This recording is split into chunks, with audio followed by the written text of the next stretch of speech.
And guys, in some breaking news that's coming today, and Spanish police have revealed that the gunman responsible for the cold-blooded killings of Scottish underworld figures Ross Monaghan and Eddie Lyons Jr. at a popular Costa del Sol pub was not a freelance hitman, but a trusted and embedded member of a long-standing rival criminal faction. The brutal double murder, which took place on the evening of May the 31st outside Monaghans Irish Bar in the seaside resort of Fuengirola, just hours after the Champions League final, sent shockwaves through both Spain and Scotland, reigniting fears of escalating gang tensions. Initially, Police Scotland stated they had no evidence to suggest the shooting were linked to the ongoing feud between the Glasgow-based Lyons and Daniels crime families, who've been embroiled in a bitter and violent turf war for over a decade. However, Spanish law enforcement authorities today have now directly contradicted that position that the Scots have said. In the first official press briefing held since the murders, Malaga's head of the Provisional Judicial Police, the Chief Superintendent Pedro Aguado Novo, confirmed that the man arrested in connection with the killings is believed to be a member of the Daniels crime clan. The suspect, who was detained last Friday during a coordinated operation in Liverpool, has not yet been publicly named by the Spanish authorities, although he has been named by the English authorities. It's believed that he is currently in custody. He's an Englishman, he's not Scottish, and Spanish officials are now pursuing his extradition as part of their ongoing investigation. So according to Agudo Novo, the suspect had been attempting to evade capture and was preparing to flee the UK for a remote tax haven described by police as a paradise island.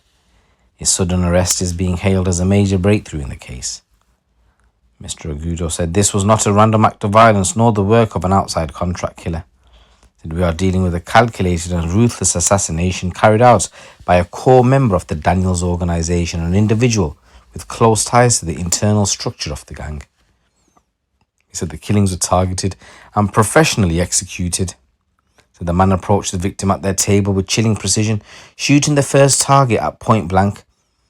When his weapon jammed mid-attack, he quickly cleared the malfunction and continued his mission without hesitation. He said that speaks volumes about his level of training and resolve. Sources close to the investigation say the attack bore all the hallmarks of an organised gangland hit, including advanced surveillance of the victims and a swift escape plan. Spanish detectives believe the murders were meticulously planned in the UK and executed with logistical support on the ground in Spain. So Ross Monaghan, who had previously survived an assassination attempt in 2017, and Eddie Lyons Jr. were both well known to law enforcement. Their killings mark a significant escalation in the long-running feud, and police fear it could trigger retaliatory violence both in Scotland and abroad. Agudo said that these killings were not a coincidence, even though the authorities in Scotland continue to downplay connections to the feud. Our position is unequivocal. So the victims are targeted because of their affiliations of rival gangs. This was a settling of scores between rival criminal empires, and the Scottish authorities, they don't agree with us.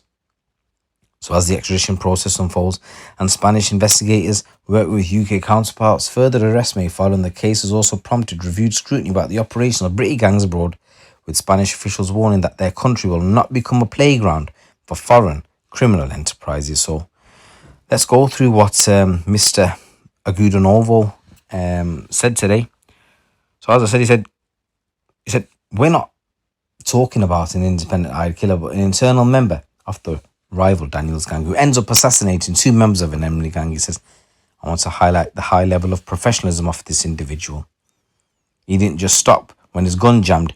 He continued to chase the man, and he wanted to fulfill his mission.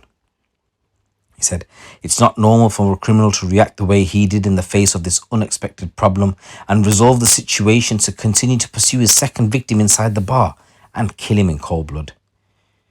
His escape was also a very professional one. It was clear he had previously studied all the cameras in the area and undertaken some other investigative procedures I can't go into at this stage. But this guy, he was on the ball. He had his escape route perfectly planned out, picking areas where there were a lack of cameras, and at one point even entering a train tunnel and crossing the tracks because he knew he couldn't be filmed there. The police chief said, "Absolutely," when asked if he thought the suspect, now facing extradition to Spain and a double murder charge, had travelled from the UK to Spain to carry out his crimes. He added his escape route involved travelling from Spain to Portugal, and he then took a plane from Portugal to Leeds. Once he got to Leeds with the support of his gang, he changed addresses 3 times. He said it took us 4 days to get an idea of who he was, and other 3, so 7 days in total, to get his name for a man we wanted arrested. That's when we contacted the British police and asked the courts in Fuengirola to issue an international arrest warrant. The last address the suspect was tracked down to was in Liverpool, and we discovered that the day he was arrested, he was planning to flee the UK for a paradise island, a tax haven with which there would have been no extradition treaty. Mr. Agudanova was asked to name the destination, but he said he couldn't for operational reasons, as the investigation remained open and police were hopeful of making more arrests, although he said he believed the suspected gunman had acted alone, but under the instructions of a major crime figure. I wonder who that is. So his colleague Juan Antonio Ciliero, the chief inspector of the specialist Udaco Costa del Sol police unit, which also led the operation to track down the double killer, said he believed both Monaghans and Lyons Jr. were the intended targets, and the operation to assassinate them was launched after their rivals received information on where they would be on May the 31st. He said revenge killings couldn't be ruled out, and they were doing everything possible to avoid more bloodshed. In a statement issued after this morning's press conference at the Spanish National Police headquarters in Malaga, the force said the investigation began when just before midnight on May the 31st, a man who was hiding his face behind a cap and a scarf around his neck opened fire against 2 people who had been sitting on the terrace of a pub in Fuengirola. The first shots fired killed 1 victim instantly. The second victim managed to escape after taking advantage of the moment the killer's gun jammed and took refuge inside the premises until he was hit again, receiving 2 shots which ended his life. Afterwards, the suspect fled the scene and crossed 3 borders in less than 15 hours. After leaving Spain, he reached Portugal by land, and from there he took a flight to the UK. During his journey, he changed his physical appearance and even shaved his face completely to avoid being recognised. Once he was in the UK, he hid in different residential dwellings to hamper the investigation and his subsequent investigation. So Monaghan, who fled Scotland after a failed attempt on his life, was tried and acquitted, as we know, of the murder of the Glasgow hood Kevin Gerbil Carroll at an Asda car park in 2010. In 2017, he and Eddie Lyons Jr., both members of the Lyons Glasgow crime family, were cleared of being involved in a brutal street attack on 3 men outside a bar in Bishopbriggs. So the Fuengirola pub murders followed the fatal shooting nearly 7 weeks ago of a 32-year-old British man in Cala. He was shot at around 8 o'clock on April the 21st in the professional hit as he headed back to his car. The killers fled in a getaway car that was later torched. Police are investigating the brutal assassination as a drug-related gang shootings, but have yet to make any arrests, and that victim has not been named, but he was known to be a well-known figure coming from Liverpool.